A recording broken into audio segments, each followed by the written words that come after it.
Today in this video, we are going to learn how to stop broadcasting channel notifications on Instagram. First of all, let's open the Instagram application. Here you can see we are already on our profile. You can see various options available here below, but for now, we have to tap on the hamburger icon on the top right corner. After tapping on it, you will see various options here. Now let's tap on Settings and Privacy. You will come to this page. And here you can see the bell icon with notifications on it. Now we are going to tap on it.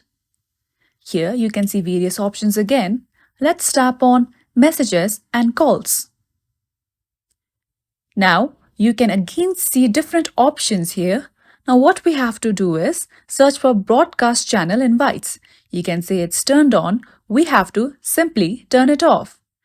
Now just below this is the option of broadcast channel messages. Again, it's turned on. We have to turn it off.